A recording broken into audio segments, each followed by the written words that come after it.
sales is a really hard job. It's 99% rejections and no and doors closed and 1% of success. For me, what's important is to have grit, to have resilience, and to have honesty. If you give up, after 10 calls or 12 or 15 or 19, you will never know what success is. I've seen people they were just not honest. They were just lying to clients. And yes, that could work in the short term, but I will never work in the long term. And I would rather you to lose a deal today, but you will keep a healthy relationship with the client than just, lying today, get the deal, and then lose a complete relationship.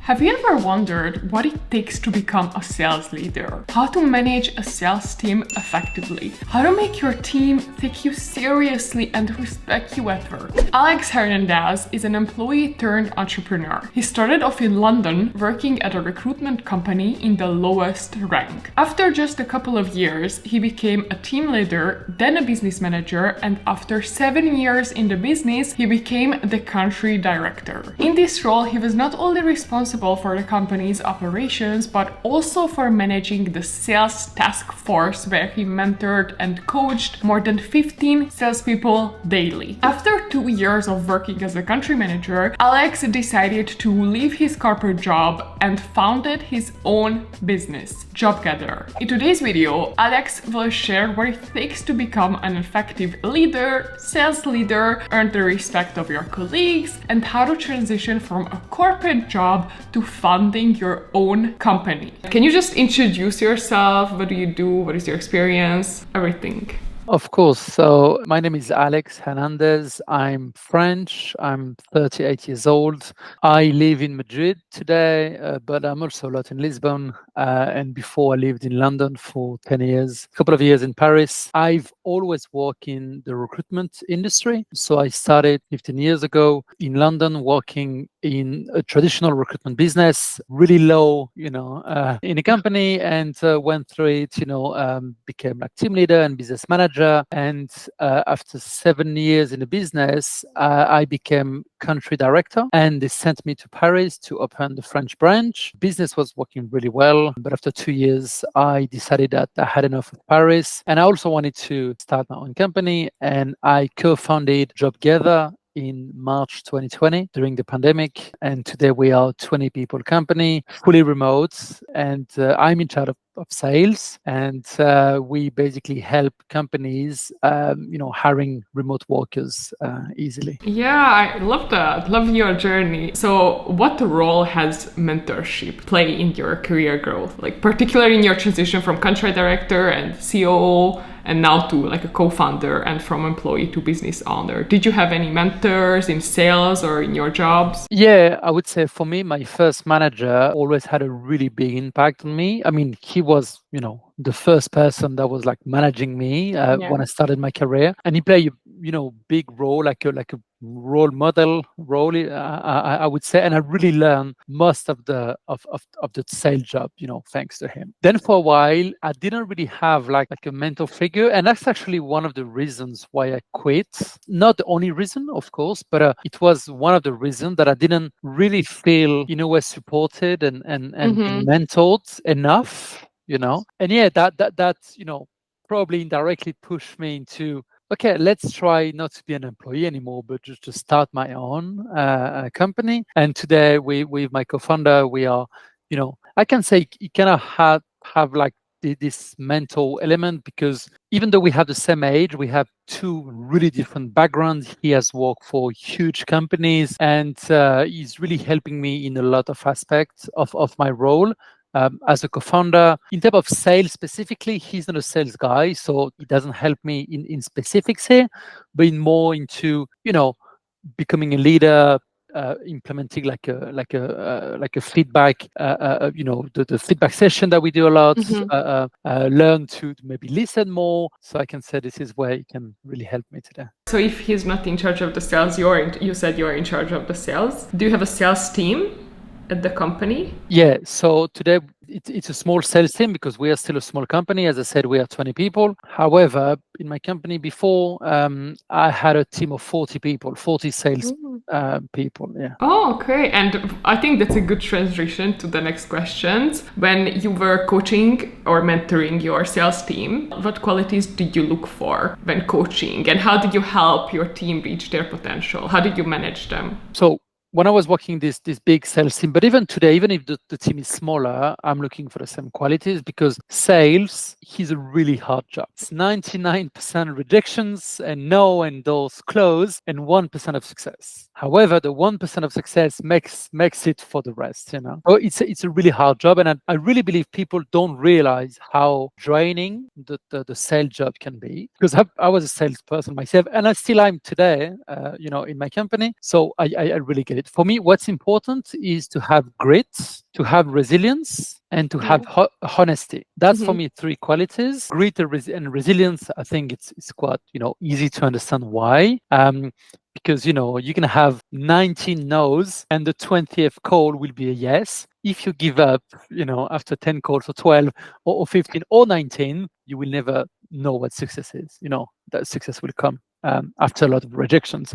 And honesty, it's maybe like a weird one. I've seen, you know, hundreds of salespeople, whether they were in my team, in the company where I used to work, or just people that I talk to. I think honesty is not always there, and a lot of salespeople can. And yes, sometimes you can, you know, be tricky, and you can try to make things look a bit nicer than they are, etc. But I've seen people like they were just not honest; they were just lying to clients. And yes, that could work in the short term, but I will never work in the long term. That's what I believe. So that's why for me it's a really important. And I would rather you to lose a deal today, but you will keep a healthy relationship with the client than just, you know, lying today, get the deal, and then lose a complete relationship. Yeah, that's, I think, very important. I think more and more people are starting to realize that, to be honest, today. You said grit is really important and resilience. How did you motivate your team when you could feel that it's a difficult day or that everybody's having a hard time? Because it happens. So what did you do? It's all the time. That's part of the sales process. Every day you have hard times. So, for example, in my previous company, after 3-4 years, I was not hands-on anymore. I was not doing phone calls anymore. However, I was always trying like to be in the trenches with my team, because if you are like, you know, the manager sitting on his desk, you know, chilling, you can't, of course, you can't ask your team to do more efforts, you know. However, if you are with them, staying late, if they stay late, you stay late with them. If they start early, you start early with them. If they are working hard, you need to work hard as well. Yes, you might not be doing phone calls like them, but you can help them in so many ways. Helping them, you know, reviewing their phone calls, give them extra training, maybe try to use your network to have introduction and maybe easy sales, work around, you know, upselling. When times are hard, this is what I always try to do, is make them feel like they're not alone in this hard situation. You can't ask someone to do something that you're not ready to do. I think that's also a good transition to like, what mistakes, talking about this, did you see managers do when managing teams and sales teams? Is it not being there like you did, or? Mistakes, I've seen a lot. I've made a lot of mistakes, of course. That's how you learn. What I think is important is, if you are a sales manager somewhere, you need to sell the product yourself. The mistake that I've seen or that I've heard or read is, someone, doesn't matter how experienced you are, if you come to a place and you don't know how to sell the product yourself, if you haven't done it yourself, I personally don't think that you can be good or really good at managing the team, because you don't have the credibility to just say, look, I've been there, I've done it, you know. And of course, if you sell the product yourself, that doesn't mean that everyone will sell the same way, but still, you know what it is, you know what it costs. So you will probably be much more reasonable into giving realistic objectives, realistic deadlines. If you sell yourself and you see it's a 3-month, you know, sales process, you will not ask your team to sell in 2 weeks. I can't say I've done this one because I've always started like being a sales myself, and I haven't worked in many companies, but I've seen for sure. I would say other mistake that I've made is not drawing a line between friendships and and like work environment. And I think my first ever sales team, I was really close to them. And I think you have to be really close to them. But then they became friends, and the line between friends and work was not clear anymore. So sometime when it was time to give maybe hard messages, I was not giving them, or maybe they were not receiving this message the way it was supposed to. Me saying that doesn't mean that you have to be really hard with your team. Not, of course not. But you can be really close to your team. But when you're at work, you're at work. When you have to be strict sometimes, because you have to, people need to understand that's, Alex, the sales manager talking. That's not my friend talking. And that's the mistake that I've made. And then it was really hard to go back to have this clear line. A few years later, my team was a bit different with different people, and the line was much more clearer. At the end of the day, I think it was better for everyone, much more clarity for everyone. So it was like the dynamic to like draw the line between the dynamic of, okay, I'm a sales leader, but I can also support you as a friend or a colleague. You don't have to be friend to support someone. A good manager should support the team. Even if you don't really have relationship outside work, you should support the person. That's what a good manager is. But for me, in my case, because with the team we're going out and going for drinks, and when times were hard and you have to be serious, my message was not received properly because they were not seeing me as the team leader. They were seeing me as a friend. I'm like, yeah, that's fine. Yeah, okay, no, I don't, but not about the support part, because the support part, whether you are friend with them, you should always support your team.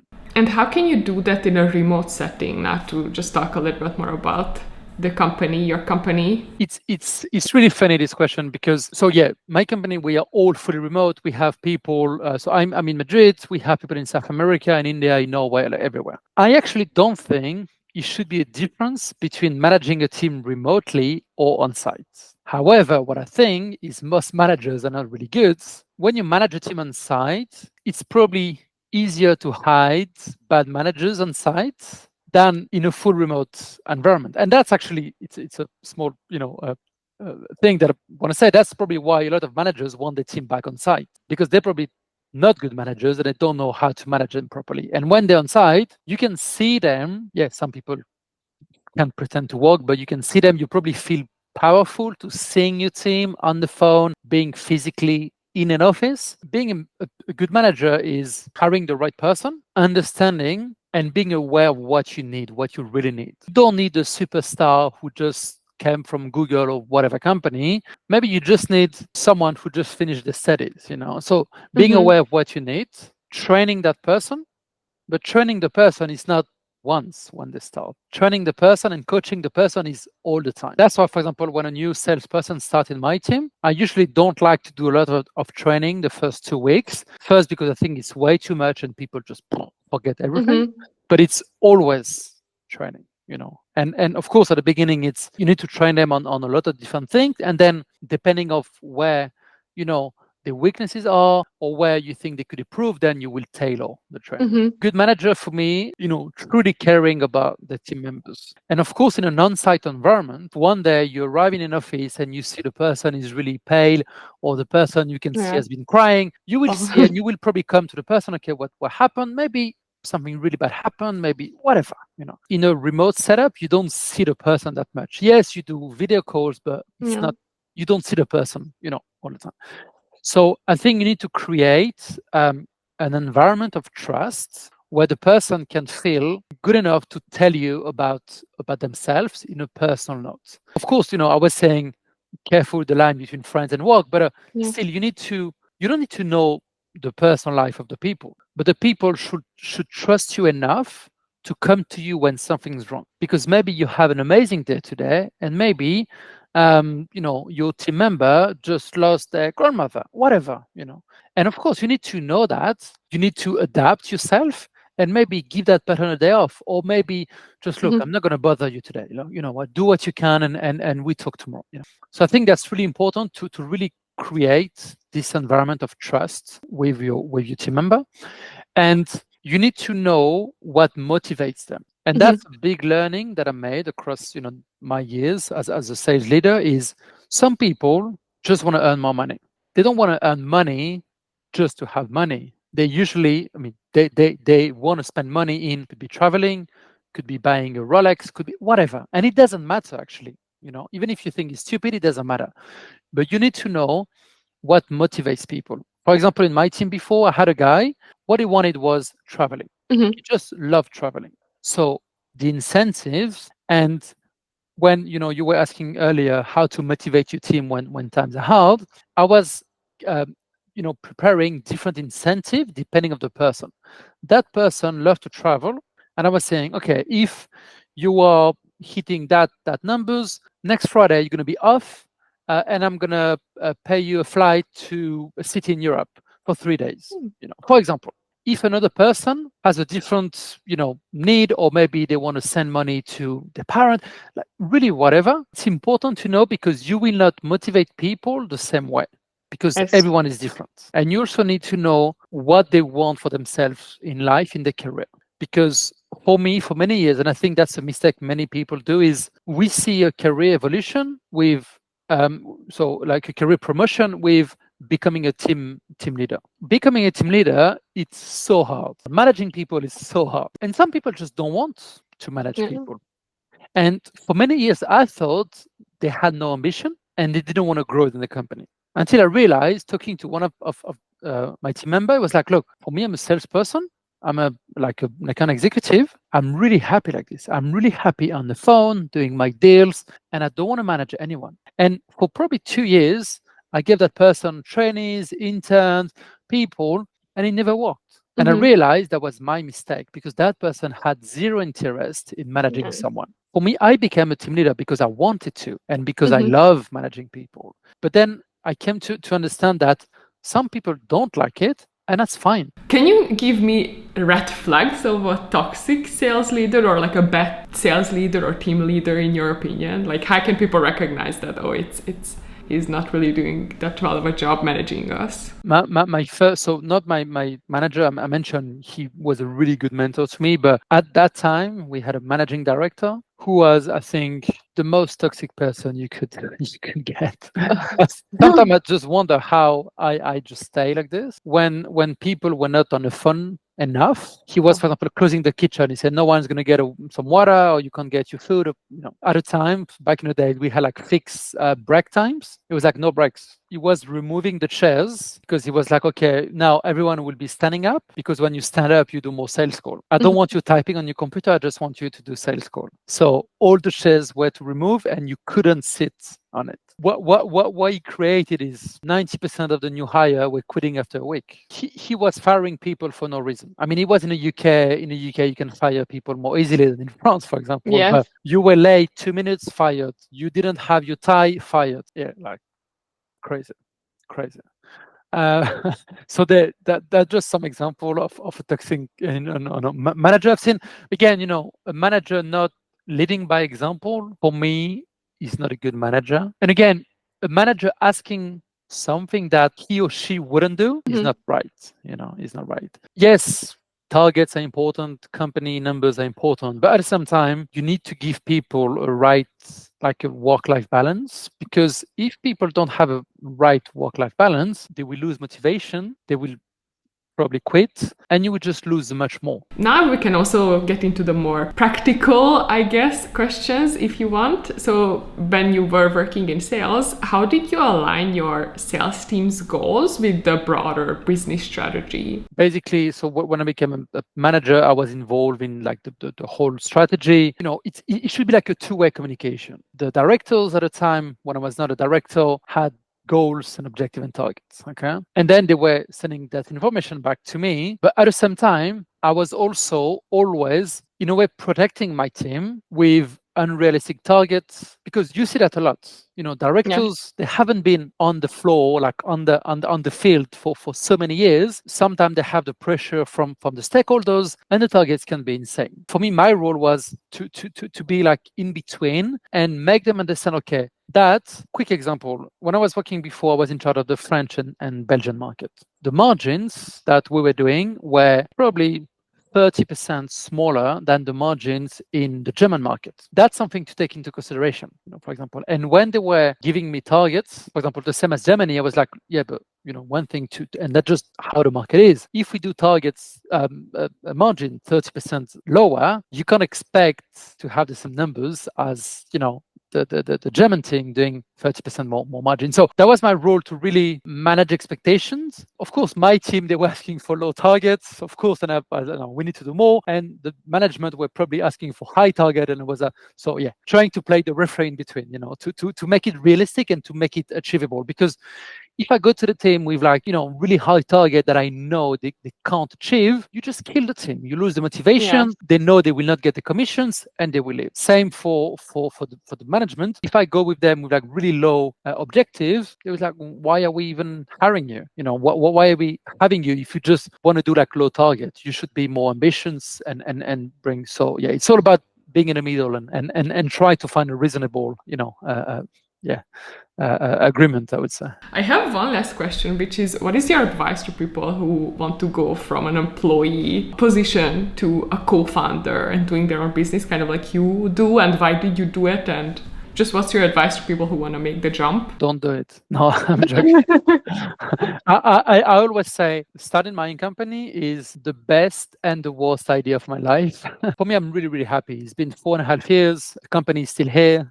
Touch wood, things are working well. It's completely different.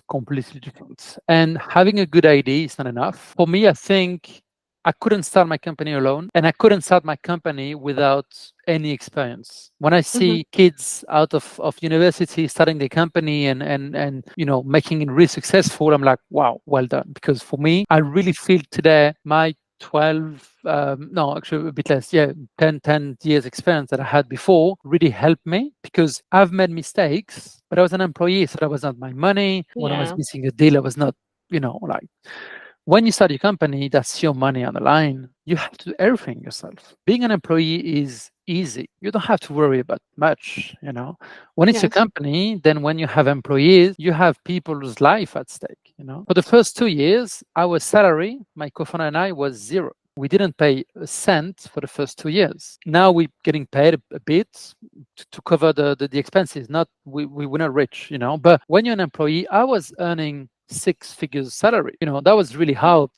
Out of nowhere, no restaurant anymore, no travel, no clothes, nothing. I was paying the bills, and that's it. Nothing else. Not everyone is ready to lose that. Not going out on Friday night when all your friends are going out. You're not going out. You're home working or in the office working. On the weekends you're working. So you will miss out things. You need to be ready to miss out things. The one thing I really tried not to miss was my daughter, being with her, but I miss so many things. You're not going to be on Netflix at night. That is true.